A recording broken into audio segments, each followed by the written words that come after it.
捡回来的流浪猫有些不对劲，怎么和我学校的傲娇校花一个模子？随即我就给它取了一个名字，我觉得你和我们学校的校花很像，又傲娇又没礼貌。它叫赵熙，所以你就叫小熙吧。怎料小白猫顿时生气了起来，可恶的男人！小熙，以后我就是你的主人了，知道吗？喵。猫的眼神十分不善，听到了就好。小熙真乖。由于今天早上下过雨，而我又把伞借给了赵校花，淋了一路的雨，身上总觉得有些潮乎乎的。与此同时，小熙正盯着，用眼神询问什么时候吃饭。谁想到我脱衣服的速度快得让猫来不及反应。冰清玉洁的赵大校花第一次看到男孩裸露的上半身，那平坦的腹部甚至还带着6块腹肌的轮廓。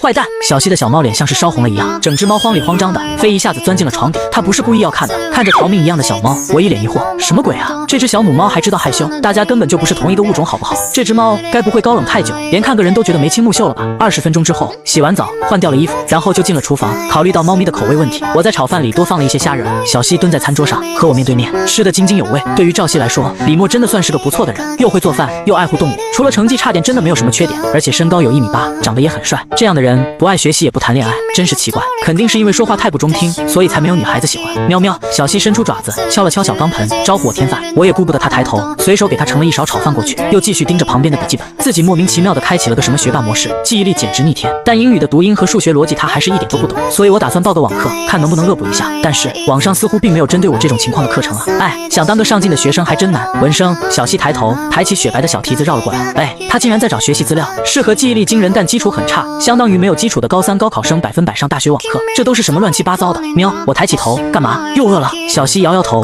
明亮的眼眸有些灵动。哦，你说网课呀？学渣也有上进心啊，有什么好奇怪的？我也不求考什么名牌，跟火箭班的人考得差不多就行了。哦，对了，最好超过那个傲娇的校花。赵熙哼唧一声，立刻仰起头，露出蔑视的眼神。自己的成绩可是全校第1，好不好？还想凭借网课这种东西超过自己？这个李默不知道是谁给他的勇气，也真是敢想。喵喵！我闻声抬起头，看了看空荡荡的小钢盆，又吃光了。你是猫还是猪啊？喵！小熙一脸奶凶，气呼呼地看着我。没错，自己现在确实是只猫，但是自己所需要消耗的能量却和人一样，不吃多一点怎么行？他昨晚就吃了1小口，还以为能饱，结果没到下午就饿坏了。算了，没有适合我的网课，那就只能继续闲鱼了。不是我不想努力啊，是老天不允许啊！我叹了口气，一个后摔躺在了自己的床上。此时，小熙也吃饱喝足，溜溜达达地下了餐桌，窝回到了地毯上。对了，小熙，你来了之后一直没洗过澡吧？虽然看上去皮毛很干净，但说不定有什么细菌呢。要不给你洗一下吧？我打算给他洗个澡什么的。听到这句话，小熙顿时吓坏了，一溜烟再次钻进了床底。自己是女孩子啊，是女孩子，我堂堂一个校花，住在你家里也就算了，还要被你抱着洗澡，不可以，绝对不可以！赵熙化身的猫咪在床底下疯狂摇头，这不是他应该遭遇的事情，他很纯洁的好吗？要是李默真的这么做了，自己以后还怎么嫁人呢？不行，就算是以猫咪的身体也绝对不行，不想洗。你果然是个脏猫啊，这一点和我们校花可不一样，听说他有洁癖。小熙在床下怒气冲冲，是他有洁癖，但是比起爱干净，自己的清白才是最重要的，不是吗？混蛋李默，你想给本小姐洗澡早还早100年。正在此时，那双竖起的猫耳朵一动，再次听到了对方的声音。算了，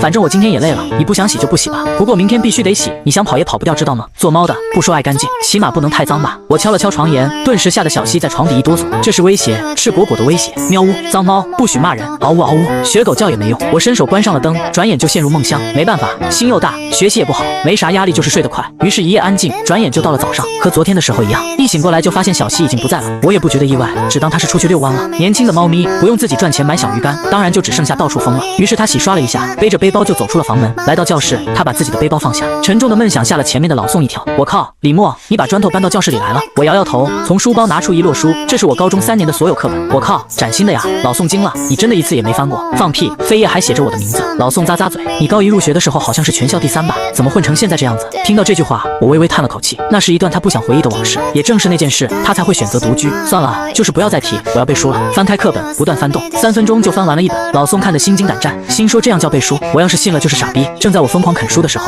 走廊里忽然传来了一阵惊喜的尖叫，快看，校花来了！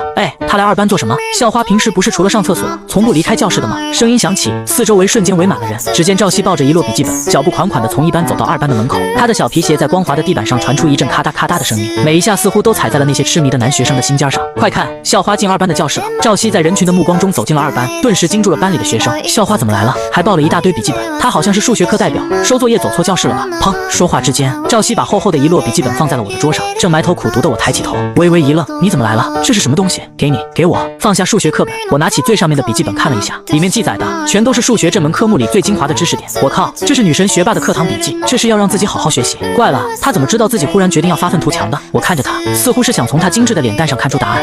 赵熙从未被一个男生这么直勾勾的盯着看过，真的，那些跟他表白的人几乎没有敢盯着自己的脸的。所以现在的他很害羞，脸颊迅速晕开了一抹红色。这一幕把围观的众人全都看呆了。先是校花银铃般悦耳的笑声，又是害羞的神态。为什么冰山一样的校花最近忽然不冷冰冰了？众人的目光转移到了我的身上，脸色逐渐愤怒。这家伙到底做了什么？他和校花什么关系？对啊，明明是个学渣，为什么和女神这么亲近？最可怕的是，这次竟然是校花主动过来找他的。靠！我很愤怒，我要咬人，我的世界观要崩溃了。女神不会是喜欢上这个李默了吧？不可能，他是6个鼻子8个眼，一定是有什么别的原因。在众人的议论声要掀翻屋顶的同时，赵熙终于承受不住我的目光了，他的脸像是烧起来了一样，于是赶紧转身，急匆匆地向外走去。此时，2班的数学老师走了进来，看见赵熙的时候还愣了一下，这不是全校第1的赵熙，走错班了？没错呀，这就是2班了。李默和宋强这2个倒数第1，第2不还在呢吗？赵同学，你怎么到2班来了？找人？赵熙轻咬薄唇，朝着数学老师点点头，立刻走出了教室。当校花的身影消失在门外，我缓缓收回了自己的目光。难道是为了那次下雨的报恩？这丫头有点意思啊，看上去似乎也没有表现的那么冷漠。1堂课的时间，我把赵熙的所有笔记都看完了，而在看完的同时，那些娟秀的字体也全都刻在了我的脑海里。不得不说，赵熙总结的这些笔记真的是精华中的精华。现在的我不禁有一种豁然开朗的感觉，